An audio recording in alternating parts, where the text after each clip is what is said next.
Well, very honored and proud to be here. And having Paul early on was a dream since 2006 or 9. I can't remember which one, because you did 2 lectures at my favorite conference, CCAD in Atlanta. I think I learned more there than anywhere else. You talked about doctors becoming addicted. I don't know which one came first of those years, but the one that absolutely blew my mind was cue-induced craving. Nobody ever talked about that versus stress-induced or PTSD-induced craving. Extremely important. I've used those slides ever since and dreamed about you coming to Europe somewhere. I was wishing for Sweden, but Sweden is, Stonehenge in this field. I'm sorry to say that, but it still is. You guys, I'm not in the best shape today because I got hit with some little bug and I got hit bad. But I think my naturopathic doctor once said to me, if you feel a flu or something coming, take 40,000 international unit of D3. Some people think that's very shocking, but I did it. And here I am, standing. It's amazing. And then Jessica, my colleague from Sweden, gave me some supplements too. So I said, I probably glow in the dark. But that's okay. That's okay. Okay, sorry, but I have some picture coming up here all the time to connect to internet. I don't want to do that now. I saw this picture many years ago. Addiction leaves you dead way before it kills you. And that's been true for many of my clients. They have been totally drained, depleted, very, very sick when they come. And there has been some very interesting presentations before that I'm going to comment on. This is the theme. And I will talk about the shame that comes with addiction. I'm not talking about shame from a psychological point of view, the deep inherited shame. I've been working a lot with that too, with a colleague, but that's not what I'm going to address today. Today I want to address shame in addiction. So, as Paul mentioned, we are one of the few that have been doing this for a long time. I've been at it for almost 37 years. Since I went to treatment for my alcoholism and came out, and I'm very grateful for that recovery. And then 7 years sober, I went to listen to Terence Gorski talking about relapse. And of course, I was there listening to his lecture because I wanted to help my clients. And he started, talking about one warning sign after the other. It was 37 warning signs. And I looked at my colleague terrified because, suddenly it went from them, my clients, to me. I was starting to go, oh, check, and that one. And I was baffled because I thought I had a very solid recovery in AA. But of course, I did like everybody else at that time. I drank tremendous amount of coffee and I smoked. And in Sweden, and I know in many other countries, as a nurse, I had no training in nutrition. So, eating chocolate one day or bacon the other day was pretty normal. I didn't think that was, having a problem with food. But listening to him saying that in two groups for 2 years, the people that did not have any knowledge about, healthy foods, healthy living, like physical activity, taking care of yourself with sleep and many other factors, in that group, 86% were in recovery from alcohol addiction after 2 years. In another group, which they did get nothing of that training, 26% were in recovery. That is a huge difference. And I thought, as a nurse, that's strange. What can nicotine and caffeine do? I mean, well, food is food. And thank God I don't eat junk food, because I didn't eat McDonald's. At that time, junk food was McDonald's. That's how limited my knowledge was about food. So anyway, I thought, uh-oh, I better go home and cut down on coffee or quit, and I better quit smoking. So I quit smoking after 7 years into sobriety. And can you imagine what happened? Well, I basically drowned in chocolate and ice cream. Every evening I thought, well, you know, I can comfort myself with that. I've been so good. I quit smoking. So of course I can have some. And I can have some more. And the next day I could have a little bit more until it was huge amounts.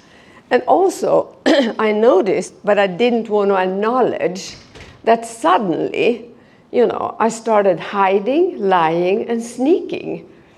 And I used to say when I lectured to my clients, you know, if you hide, lie, and sneak, that's probably a sign that you have an addiction problem. Who the heck hide, lie, and sneak about cucumber and boiled cod? I don't know anyone. So something was clearly wrong. But anyway, I didn't get too overweight, but I got overweight. But the worst problem was that I was tired all the time. Twice I had to drive myself into the ditch or a crash because I fell asleep behind the wheel, even though I had slept 14 hours. So that was the worst thing. And at that time, I never heard the terminology volatile blood sugar, which anyone being a sugar addict should understand and know the symptoms of volatile blood sugar. Extremely important for us to know. So basically, that's how my story started. And now, excuse me, but I forgot one paper here. That's the problem when people talk to you all the time. You get scatterbrained. So here we go. And you know what dawned on me? I'm in love with addiction. I've been in love with addiction and addiction medicine and addicts since my treatment, 1985. It was so profound to me. But I'm thinking, you know, isn't it strange? We have all this knowledge. We have had the knowledge for so long. How come it doesn't penetrate society? Can anyone answer that question for me? Follow the money. Follow the money, that's one thing. Denial. Denial. Denial. Because I think, you know, the word addiction scares the living shit out of everybody. People come to me and say, I think I'm an addict. When I verify that with doing a diagnosis, they say, oh, I'm relieved. Deep inside, I'm relieved. But you know what? How can I tell anyone in my family about this? But this is what I have suspected for long. And thank God I'm not crazy, nuts, or have bad moral or whatever they come up with, you know. So they do understand in a way, although they don't really understand, unless they get knowledge. So that's been my biggest thing in my life, to talk about addiction and addiction and addiction. And, you know, many times people say addiction has such a bad reputation, we should change the word. And I said, no, we should not. We have to call a spade a spade. Because that's even worse if we start calling it something else. What is that? You know, cowardy. It is addiction. So, as you see, I've been doing this for quite some while. I am trained in internal medicine, which I love, because then you can be a detective. I would be terrified doing surgery and green scrubs. I went to treatment 85 and did a relapse addiction training and ADDIS, which stands for Alcohol and Drug Diagnostic Instrument, which is based on the American model SUDS by Norman Hoffman. Okay, so I've done food addiction treatment training recovery since October 1993. Been a member of NAATP until it got very expensive to be, you know, a supportive member, and I didn't get so much out of it. more on the conferences. NADAC, support member of ASAM, I'm on their mailing list. I'm very interested in orthomolecular medicine. I think it is, for the ones of you that know AA, I think it's very interesting that the first orthomolecular doctor, Abraham Hoffer from Canada, treated Bill W. for depression with B3 niacin. I think that's interesting. Started and ran an 11-bed treatment facility, which I had to close because I had too much clients. So I had referrals from 375 doctors in line, and the National Health Service refused to pay for them. And they couldn't pay themselves, so I had to close that down.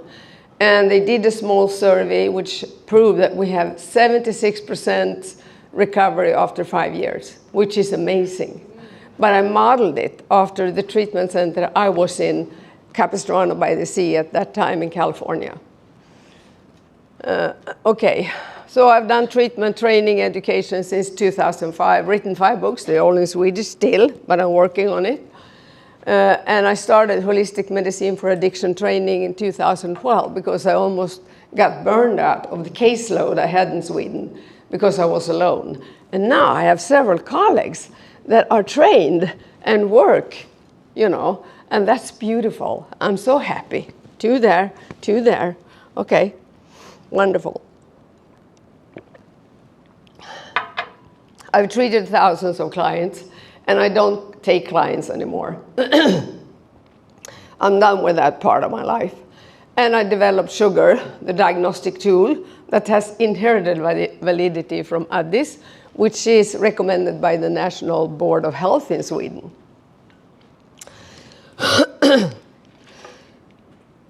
This is addiction for me. I love this picture, absolutely. I think it sums it all up,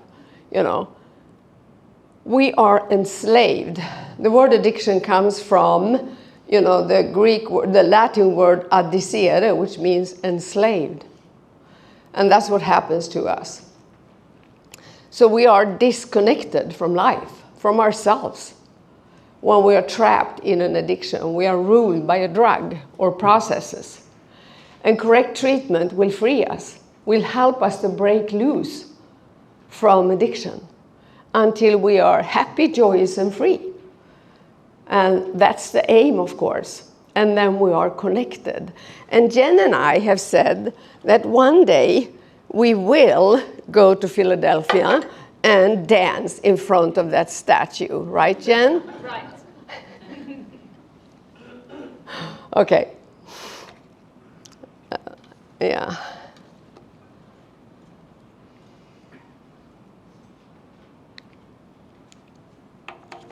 I'll tell you a little bit about my shame story, my shame background, since I want the lecture to address the shame we feel as food addicts. I couldn't have been more than 4 or 5 years, and my mom had bought some cookies, and I ate them all. And she gave me a shame trip, which of course she didn't intend to. She intended to teach me to share, but I ate them all. And then she said to me, I was, had a wonderful father, and I wanted, of course, him to have all the best. So anyway, he came home from work, and he wanted a cookie after dinner. And Mom had to tell him that I ate them all. So she said this, in a lecturing way to me that, now, you ate them all, and now your father can't have any. Do you understand how bad that is? That was the first memory I had of shame in relationship with my food. And then later on during the teenage year, it was when I refused to eat Mom's food, which was very good, healthy, wholesome, home-cooked food all the time. That's what I grew up on. And I'm very blessed that I grew up on that compared to what I see many children and teenagers grow up on today, which I think is a huge problem that's going to explode in our face in soon time. But anyway, so I was sneaking, with chocolate and ice cream instead because I thought that was the best thing in the world. And I'm also very grateful I'm not a flour druggie. i.e. pasta, pizza, bread. I've never been interested in that because I see those clients are much sicker, much more difficult to get into abstinence and recovery, and they have a much easier risk for relapse. Nobody really knows why. It could be because gluten is an abrasive, so it destroys the villi in your stomach. We don't really know yet, but that's one thing I've seen through all these years. And sometimes I wish I was like Heidi. You know, she has an Excel sheet in her head. I'm terrified of Excel sheet.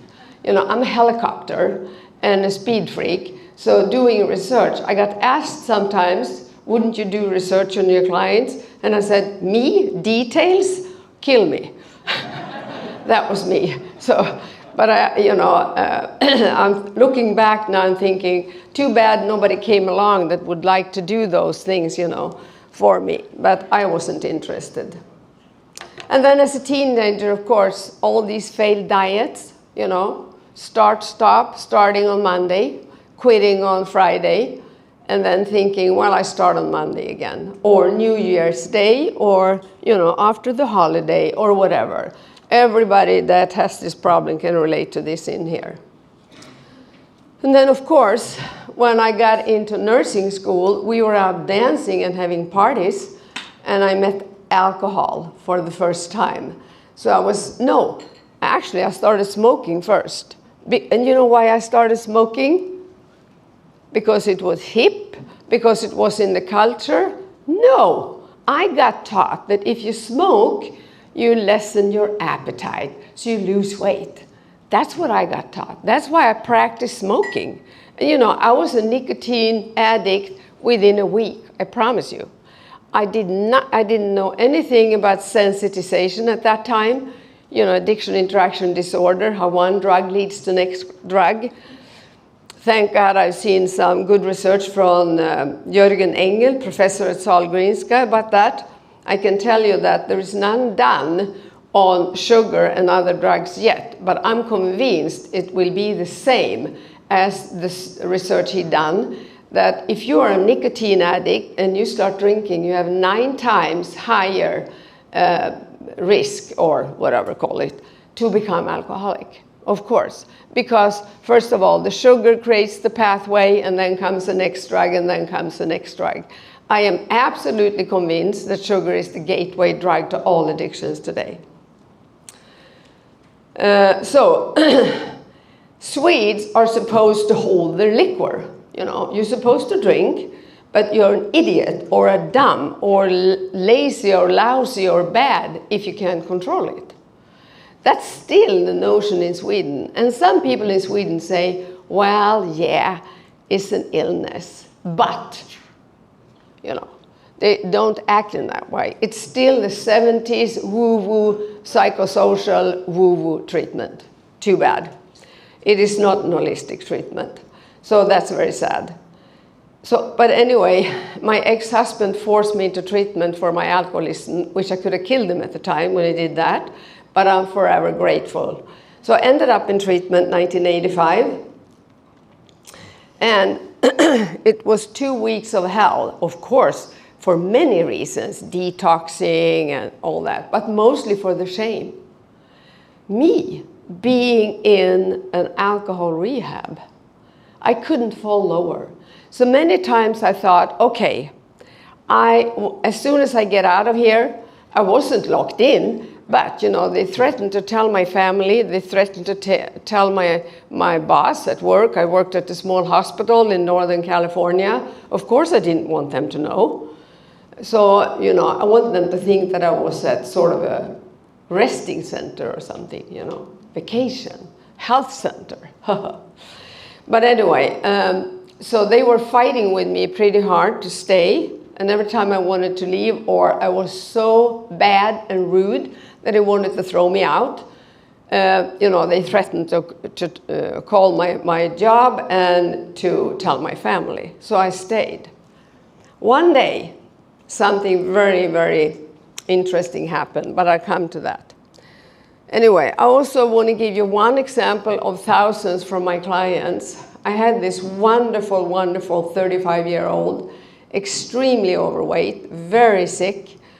And she told us, you know, that when she was 11 years old, her father took her to the doctor to get help for her obesity. And the doctor made her undress, you know, standing nude, and called her father in and pointing to her saying, you know, look at her disgusting body. Don't you understand that she has to lose weight? Can you imagine anything more shameful as an 11-year-old having to go through that? She was devastated. And it made me really mad that these things could happen, you know. So I want to share that one. I've heard so many of those stories, you can't imagine. And also, I like to say today, I'm not a food addict. No way. I refuse to use that word. I have the illness of addiction. That's the correct thing. You don't say, I am multiple sclerosis. I am cancer. I have cancer. I have multiple sclerosis. We have to start changing the way we talk about this illness. And my outlets were sugar, nicotine, and alcohol. So that's a very important distinction for me anyway.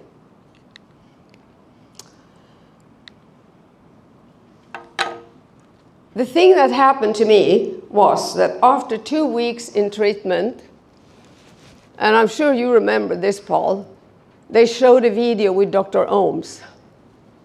Yeah. I was absolutely floored. Here is this doctor, and you know, doctors' words are God's word today. So what any doctor say, that's one of my main purpose, to get doctors dare talking addiction, right, David? Yes. I love when you do that on Twitter. Yeah. And you know, when I saw that video, and I was absolutely floored for 2 days. And I was furious. Can you imagine why I was furious? How could I have been so fooled for all these years? You know, being so ashamed of my loss of control. And here they tell me it's an illness. And imagine, they sent me to University of Irvine during my treatment to learn about dopamine system. You know, that's amazing. They don't even talk about dopamine in the Swedish treatment centers yet. This is 37 years ago. But anyway, that was really, and that video still exists on YouTube if you want to watch it. Dr. Ohms. That was the turning point. Now, nothing could stop me now. It's an illness. My purpose is to share that with the world. And that's what I love doing ever since. I love making people addicts, you know. I think if you are, you need to understand that you are. So when somebody say, oh, so I'm an addict, that's when recovery starts. You know, you can't do anything until you embrace that fact. But you have to have the correct information. You have to understand things like what Paul is talking about. I do similar things, but in a more simple way, because I had to learn to talk to fellow clients, you know, that had addicted brains, and they have foggy brains. So I couldn't be this specific as you were, even if you made it more simple than I know that you know it. So, but you know, you have to be very, very, keep it very simple. So I've used a lot of metaphors through the years, you know. One of my favorite is the thing about the red and the blue dog, which I learned from Terry Gorski's, one of his trainers called Don Travin's. And it might be that I remember that very well because Don Travin's voice was an exact copy of Sean Connery. Some ladies will laugh at that. Yeah, I know. Anyway, joke aside.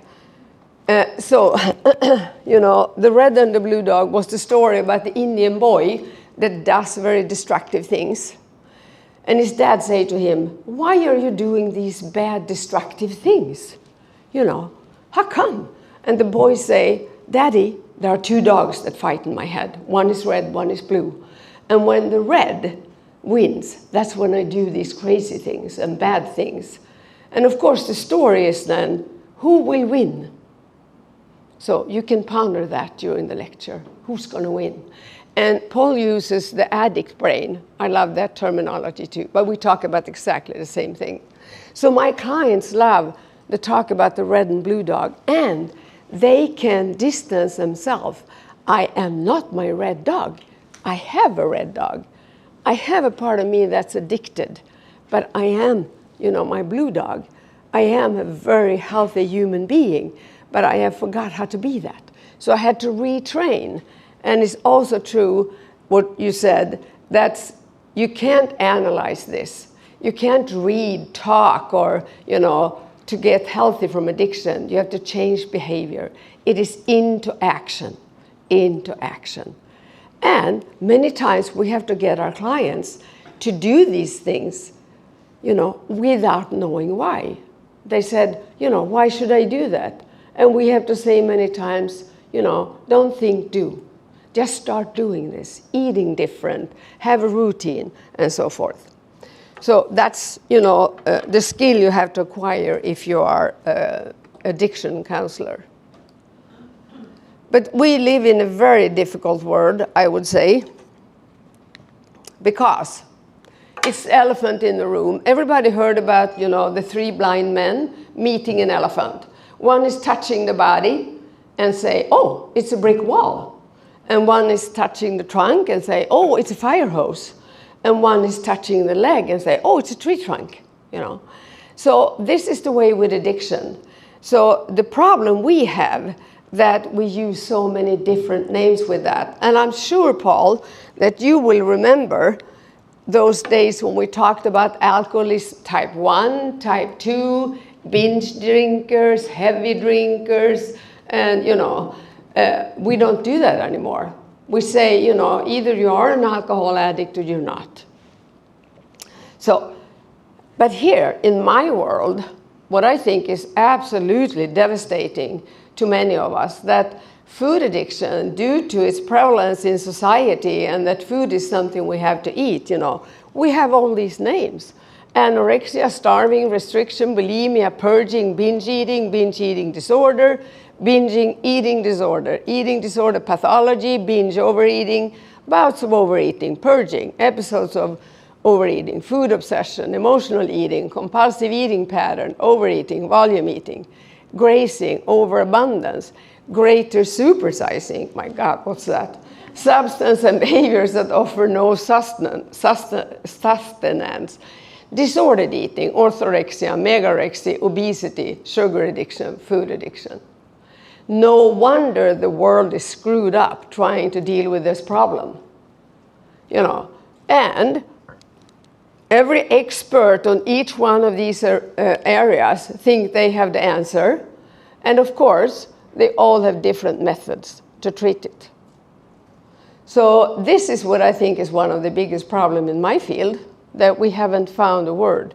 I have, but not everybody is with me. For me, it is sugar addiction. And as Pete so well described to us, about fructose and the way, and Lustig says this too, to me it is sugar, flour, and processed food, which I call sugar for simplicity.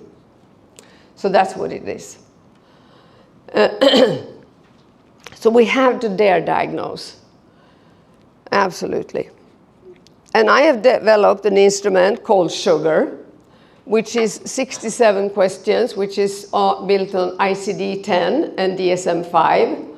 And it works beautiful if you do it. Not everybody is certified, but Jessica and Jennifer, Frida, Charlotte are certified. Jen, Heidi, maybe some more in here. Oh yeah, Cynthia. Who? Sippy. Oh, Sippy, yeah. Okay, so if you want that done on somebody, contact any one of them. Okay. What I want to tell you a little bit about that is that it takes away shame. it gives you the knowledge that you need to understand that you have an illness. No more shame. So, once you have done the 37 questions, this is the way the result looks. You get a checklist, you know, ICD-10 checklist, pathological use, because WHO still uses the term harmful use too. But, you know, most of the clients I do, they have at least 15 to 20 out of the 24 symptoms spread in all 6 criteria. And you need 3 symptoms in 3 criteria.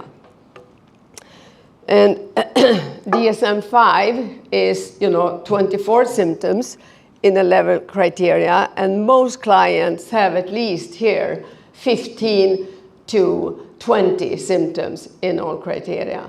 Then you get a weight history on this. I'm going to show you another summary. So first of all, you get the checklist, you know, that tells you how many symptoms did you have in each criteria. It's the same criteria as for alcohol, drug abuse, pill abuse, you know. So it's very similar. This exactly same model. And that's why this instrument also have what's called inherited validity. And then you have a substance list. So it's important to know that with this instrument, not with the common screening instruments we have today, but with this instrument, you screen for stress, depression, anxiety, PTSD, pills, street drugs, and alcohol, of course. So you can immediately see if there is something you need to look at there. And that is something we've seen increase during the pandemic, you know, that more people screen on the UNCODE Plus, as the alcohol questions are called, in sugar. They have a higher screening than before. Right, ladies? Yeah. Yeah. Okay, and my favorite tool to work with to help people embrace the illness and to comply with treatment is to use what we call the sugar curve, which comes out like this. So you see the yellow dots there? You know, there's 2 dots there, you know, at age, I think it is age 8, there. And then, you know, there is more dots a few years later, and the onset was also is here at age 8. And then, if you look further, you know, addiction is developed. Here you can count from the timeline. At age 13, this lady is already addicted. She already have the addiction, because you count 3 symptoms in 3 criteria from one of the results in here. And then what you can see here, look at the weight curve this time. And also what you can see is several what we call flat lines here. Flat line, flat line, flat line. That's because I've been working in heart intensive care. I mentioned them flat line. There is no more symptom during those years. When you interview a client here, can you imagine what they have done through that period? What do they do? Jessica? Then they go to alcohol. They go to alcohol. Depression. Child. Get a baby. Get a baby. Divorce. Divorce. Fall in love. Exercise. Restricting. Dieting. It's very interesting when you start interviewing them, since we check up all this, what they do with those periods. For some people, the progression of the yellow curve goes very rapid downhill, and they come all the way to the bottom. For some people, it goes in this way. But you can still see that this is not healthy. Look at the weight curve, the gray line. And then you can certainly see that something really serious is going on here. So this lady was obsessively dieting, You know, she tried every diet and method there is on earth. So that's what she kept doing here. And, you know, when I did a small survey of 202 clients, we didn't have sugar developed then, so I did it with Addis, but I switched the word alcohol to sweets. It showed that 75% had pathological intoxication.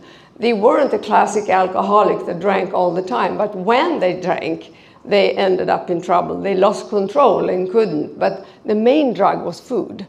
So that's how you could view it.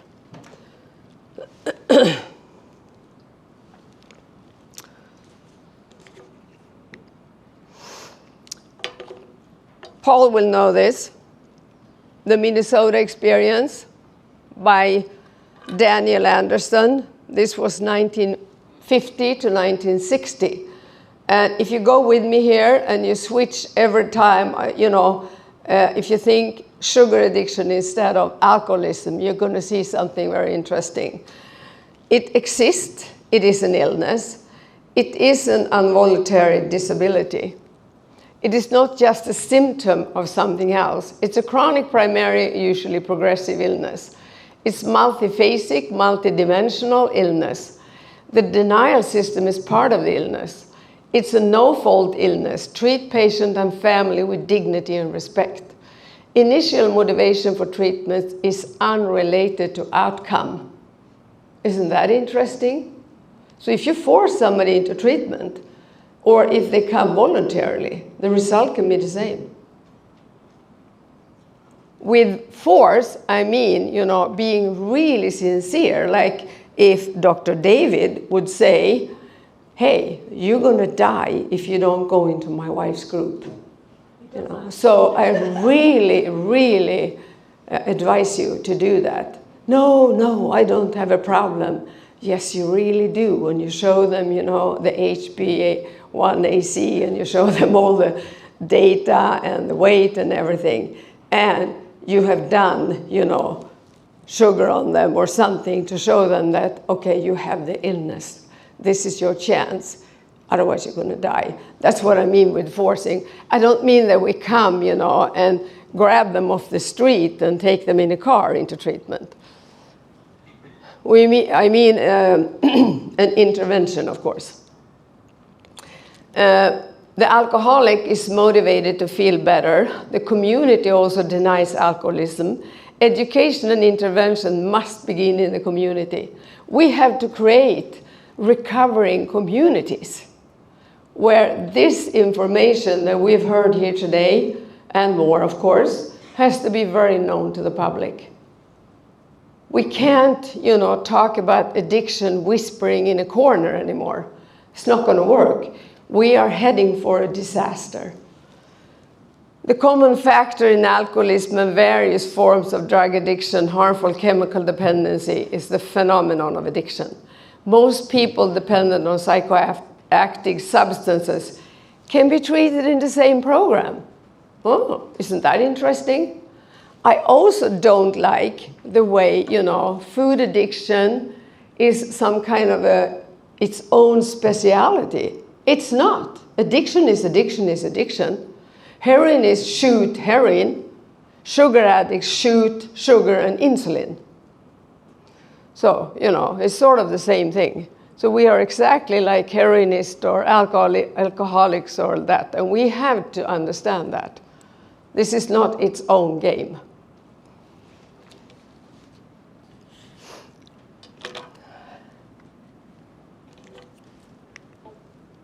No, it's not working. I wish I could turn off this popping up thing that tells me to go online, but I can't. But now I could switch with this one. Okay, ASAM's definition, November 2011, you know, I circled food there as a substance. And I asked Paul when I called him more than a year ago, how come you never did anything about that within ASAM? You gave me a good answer. You said to me, we were on our way 10 years ago, but then the opioid crisis happened. and it sort of got forgotten. And you know what? I think the opioid crisis is due to sugar addiction, because I think the sensitization in USA from all the garbage sugar food drives people to drug-seeking behavior. I'm pretty convinced on that. Okay. One of the problems we have in our fields is this is a multifactorial illness. This also, adds to the confusion. There are so many research places where we, end up, a piece of us, and very few see the whole part of us, the whole picture. So, the metabolic health people see one piece, and, the obesity doctors see one piece, and, you can count many, many in there. And that is one of the problems, that the traditional medicine is based on one ill, one pill. I've always been shocked over that there is no holistic view within medicine, that, you have one little diagnosis and then a pill for that. And of course, that's very detrimental for us.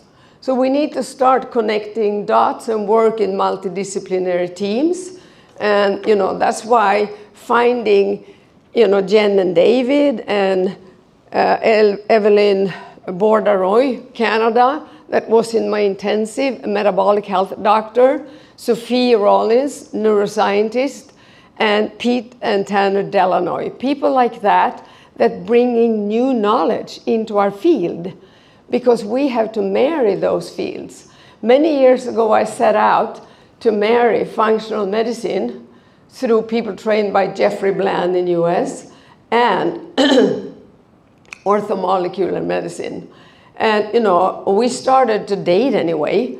I'm not sure we're married yet, but one thing I know, those fields, integrative functional medicine and orthomolecular medicine, is more open to addiction and learning about that than the addiction field is open to learning about, orthomolecular medicine and functional medicine. Right, Jessica? Yep. They work with that, so they know. And they know how efficient it can be to work with it when it comes to what we call biochemical repair. Yeah, which we love. So that's very... addiction, especially sugar addiction, has consequences in all these areas, and that contribute to the confusion. Is this a diabetic, or is it a sugar addict, or what is it? What do I see? Is it an obese patient or what? It could be addiction. And one thing I've learned through the years, doesn't matter how many diagnoses you have. If you have the diagnosis of addiction, it has a veto over all other diagnoses, because you cannot treat it. You cannot treat the other diagnosis unless you deal with addiction first and take away the drug. That I've learned through the years. So it has to start with addiction in order to reach the other problems. So we need to connect the dots. I think that Robert Lustig's book, Metabolical, ties many of these areas right now. Instead of having to read, people ask me, how can I learn what you teach? Insulin here and neurotransmitters there and blah, blah, blah. Which book? Well, there isn't anyone. You have to read 10 books. And that's what he says about biochemistry, which I love. I think it all starts with biochemistry. So that is the number one we have to look at. That get destroyed, and that get all the psychological problems and consequences coming in that order. Well, actually, you could say it's the order that ASAM's definition is: a brain illness with physical, psychological, social, and spiritual consequences. That's good. So sugar addiction takes many shapes, So you can't watch a person and think that you know if they're addicts or not. Another confusion, I think, is the behavior sugar addicts have. Usually it's overeating sweets as children and then starting to dieting in early teens, trying to control the craving. That's why they start dieting and restricting. So, then it looks like something else. You're not binging anymore. And also the shame will, of course, add to that you start hiding, because people start saying to you, don't be such a glutton. Why do you eat all those cakes? Why do you have to do that? So you start hiding, lying, sneaking, which, you know, of course leads you into danger, but you don't understand that then. And you're trying to control. And some people, due to the biochemistry, you know, we're all born with, you know, we are biochemically unique. So therefore, some people become overeaters, some become anorectic restriction, which is an extreme form of control, until you no longer have the strength to do that. And then you start binge eating. And when you binge eat, you get terrified, so you start purging. And then you might end up as a volume eater. This is all driven by the sugar addiction. So, and these can become their own addiction, process addiction.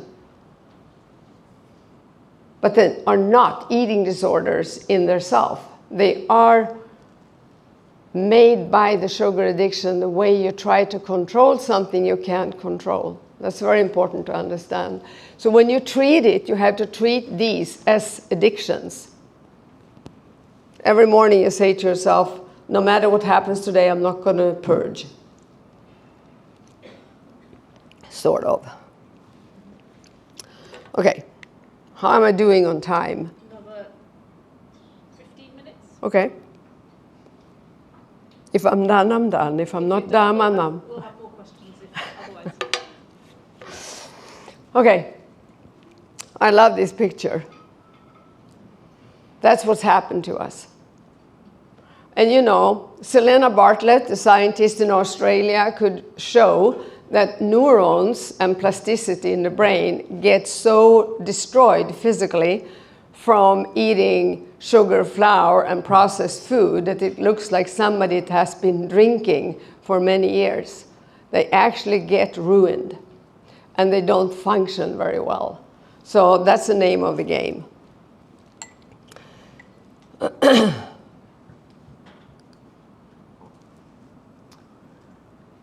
I did this slide during lunch break because you talked about the dropout due to shame. I thought that was interesting. Because I can't make it. But sugar is an extremely powerful drug. I think it's one of the most dangerous addictions we have today. How can I say that when people shoot heroin? Am I crazy? No, because I think it's so insidious. You know, it's so early exposure. It takes many, many years for prefrontal cortex to mature. And then, you know, we feed babies and kids and toddlers this incredible dangerous drug, which is so toxic and so highly addictive. And as a society, we're not aware how dangerous it is. So it's more common, oh, you should comfort yourself and you have to have cake here and this.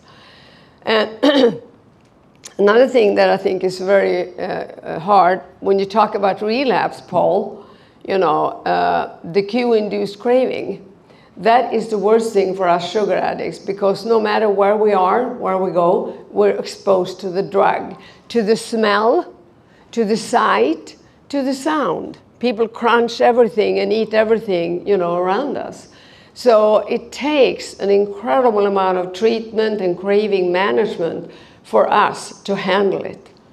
And I also like to say that relapse is not a failure, it's a lesson. But you have to be skilled enough to teach the clients, you know, how to make it into a lesson instead of feeling ashamed and not wanting to talk about it. You should be the type of counselor where clients come back to you and say, you know what, I relapsed. Or I feel like I'm on the verge to relapse, help me. And you teach them warning signs and risk situations and relapse protocol. And I know David, my wingman from wherever, America, I don't know where he's hiding. You know, he's going to talk about recovery protection. But relapse is when you have, had the recovery program for 6 months, and then you go back to the drug. Before that, it is continuous drugging. So recovery protection is when you've been in recovery, of course. You can't relapse if you haven't been in recovery. So he's going to talk about that. So, and the environment is not very understanding to us either. No. Also, we get foggy brain from the drug, and that starts early. I think it's very interesting to look at these symptoms. When I have lectured about this to people that work with burnout, they immediately say, it's the same symptoms as burnout. Yeah, you could say that, because it is. It's depletion.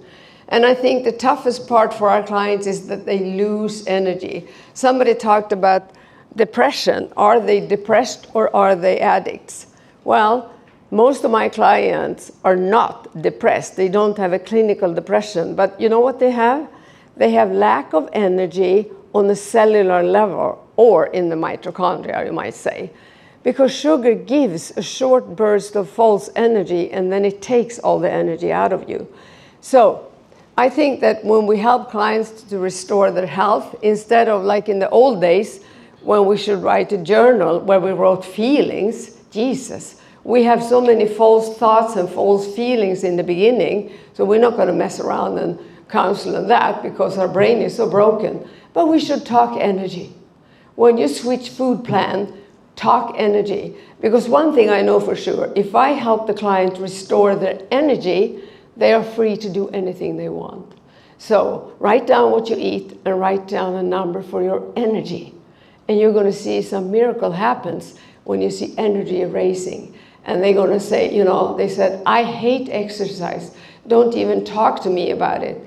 And I used to say, no, you don't have to. Please don't exercise. And they look shocked at me. Oh, shouldn't I exercise to lose weight? No, don't exercise. After 10 days, switching fuel mix, they come and said, hey, where could I walk? It comes natural when your energy comes back. It comes natural. You want to move. Okay.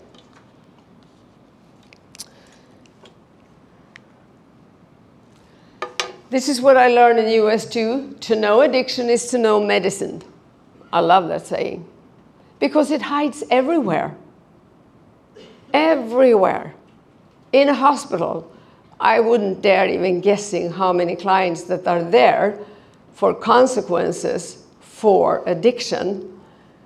But of course they don't want to be addicts. But if we had tools to screen, well we do, screen, assess, and diagnose, we should certainly do that a lot. I used to say dare to diagnose, dare to diagnose. Knowledge gives hope, hope gives willingness, and willingness gives action. That's what we need. And the shame can be absolutely devastating, devastating. And you said shame hinders recovery, hinders people. And the reason it does is what Joan Ifland says here. I like this. Shame comes from a lack of understanding of the addicted brain. People who don't understand addiction makes the addicted person feel like a failure. So we have to de-shame our clients big time. We have to work a lot with that by talking about what addiction is, how it works, how you can deal with it. That's our mission. And that's my hope that we do that much, much more, because it all starts there. This is an illness, and this can be healed, not cured, because it is, a chronic illness. But you can do it. You can work it. There is hope. That's what we need to say. And shame has many faces. I'm not going to go in that too much because my time is up soon. No? What? 2-3 minutes. 2-3 minutes? Yeah. 2-3 minutes? Hours, you mean? Okay. Well, I don't have to go into it, but it is a soul-eating emotion. And I think many of sugar addicts have died of shame. What I mean is that they didn't ask for help because they felt such losers that they died from, of course, the consequences of it, because I've never seen a death certificate that said sugar addiction. It's the consequences. And also, this drug is so powerful, that clients come to us and they ask us, help me with the consequences, but don't take the drug from me. That's how powerful this drug is. So, and I also think that when I found low-carb keto, 2005, that was a huge turning point for me. That's when I could help more clients than ever with, curbing the cravings, getting a healthy life, healing the brain, which has to take place before you can do any kind of therapy. You cannot do therapy on a broken brain. So that's very important to know. Okay, I'm going to jump a little bit. Solution. Oh, there's a lot of solutions. I'll mention two. For me, it was knowledge. The knowledge what addiction was all about. That was extremely important for me. And support of people that understood the illness and like-minded people where we could share our struggle to change. Extremely important. Do I have the illness of addiction? Do I understand what that means? Do I embrace it? Do I deal with it? Do I accept it? Those are some of the questions we can ask ourselves. Whom should I ask? Who will speak my language? She or he who cannot howl cannot find his or her pack. I love that one. That's wolf language. What do I bring to a support group? People say, oh, the support group doesn't really give me so much. Uh-oh. But what can you bring to the support group? Come on. Understand the difference between professional group versus self-help support groups. Professional group has, a program, cost money, take you through, a certain lecture schedule, homeworks, that type of thing. Self-help group is people that get together to help each other to deal with the change, how to implement it. And also, people in our field, they are so worried about tomorrow. And this is one of my favorite pictures drawn by one of the tutors we had at my treatment center. So they think today, oh, how am I going to be able to handle Christmas? Next Easter, how's that going to go? I can't do it. Okay, but wait a minute. Look at this. This is you today. Here you are today. Here are, roses and stumbling rocks, that this is your life. You're going to reach those things. But what you forget is that, you're going to meet things. You're going to meet an article. You're going to meet a book. You're going to meet people that will give you strength and knowledge to meet these things when you're there. You're not there yet. One of my favorite sayings is, I cross the bridge when I come there. So that is one of the profound things I've learned in the program. I'm here and now. So every morning I say to myself, okay, no matter what happens today, I'm going to stick to my food plan. Because if I don't eat the right food, all the other things will fail. Because I get a drug in my system. So I have to stick to my food plan. No matter what. I have to do it no matter what. Only for today. Only for today. 24 hours a day. So that's one of the things. And if Red Dog attacks me, which it does sometimes, it still thinks that we should have the brown stuff now and then. You know what I mean? And say, oh, Bitten, you've been so good. Oh, you've done all this work now. Shouldn't we have some, CC, chocolate? And in the early days, I used to get panic and start fighting the red dog. Oh God, oh no, oh, I'm going to relapse. Oh, this is horrible. How am I going to do that? Until you learn that red dog loves fights. So I did the opposite. I said, oh, really? Are you here again, visiting? How fun. So that's what you think we should do. Huh, okay. You know what? Sounds like a good idea, but not today. Not today. And if that happens tomorrow, I do the same. Oh, sounds interesting. But not today. So that's how you can add days, weeks, months, years to recovery. But that's all. If you think more than that, I promise you, you lose energy if you are 10 days ahead, 1 month ahead. That doesn't work with this illness. Red dog is too cunning, baffling, and powerful. So that's your problem. So be here today. And also, I have a lot of knowledge about oxytocin today, which I love. Very important to know about that if you're a sugar addict, the research about that. So anyway, I was thinking about something. I think it was Evelyn and Sophie that said this to me, because I showed a thing at the training. We were doing so much research on men and adrenaline, noradrenaline. And we talk about how we should lessen stress. We should do this to take away stress, go to yoga and go to mindfulness classes and do this to take away stress. When all we have to do is embrace calmness, Because when we activate the oxytocin system, stress automatically go down. That's what I mean. Don't fight it. Embrace it.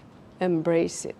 Okay, I know she's going to jump on me if I don't quit. So she looks like that. One more picture. Please come and join us to be proud starfish throwers. Everybody can throw one starfish. You don't have to save the world. So be a proud starfish thrower. And then I just have to show my hero, Brian Cox. I'm too sad he's not here. But he lives 3.5 hours away, and he was in Chicago the other day, so. Astrophysicist Brian Cox. If you haven't found him, look him up, because he's one of the most spiritual people I know talking about the universe. So life is limited. Set boundaries. Do a gravitational sling. Boundaries personally, professionally, and private. You are belonging, and you are good enough.